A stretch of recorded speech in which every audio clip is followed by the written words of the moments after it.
प्रिय बालमित्रांनो, आज आपण बघणार आहोत महाबली हनुमानाने कसे केले भीमाचे गर्वहरण।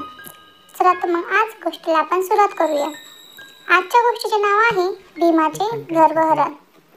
एकदा भीम जंगलातून जात होता। वाटेत त्याला एक शेपटी आडवी पसरलेली दिसली। बाजूला झाडाखाली एक म्हातारे माकड बसले होते। त्याचीच ही लांब लचक शेपटी होती। भीम काय म्हणतो, ए माकडा, तुझी शेपटी बाजूला घे। माकड काय म्हणते, मी म्हातारा झालो आहे, फार आजारी आहे, माझी शेपटी मलाच उचलता येत नाही, तेव्हा कृपया करून तूच शेपटी बाजूला कर। त्यावर भीम म्हणतो, घाणेरड्या, शेपटीला मी हात लावू काय, उचल ती लवकर। माकड म्हणते, बर, मग असं कर, तुझ्या गदेने शेपटी बाजूला कर। भीम म्हणतो, माझ्या गदेने तुझी शेपटी तुटली तर? माकड किंचित हसून म्हणते, आणि तुझीच गदा तुटली तर?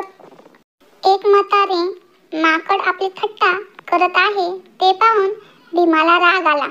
त्याने रागाने शेपटीला गदा लावली, पण शेपटी हालेना। त्याने शेपटी खाली गदा घातली, पण तो शेपटी उचलू शकेना, उडवून देऊ शकेना।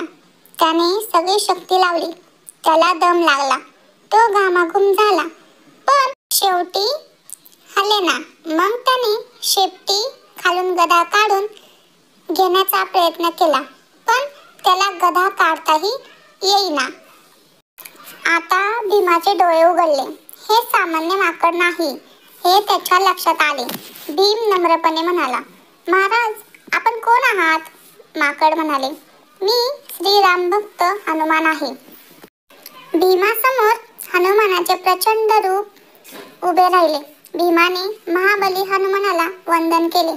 तो म्हणाला, मला माझ्या शक्तीचा गर्व झाला होता, मला क्षमा करा। हनुमानाने भीमाला क्षमा केली आणि आशीर्वाद दिला। अशाच नवनवीन व्हिडिओ बघण्यासाठी लाईक आणि सबस्क्राईब करा।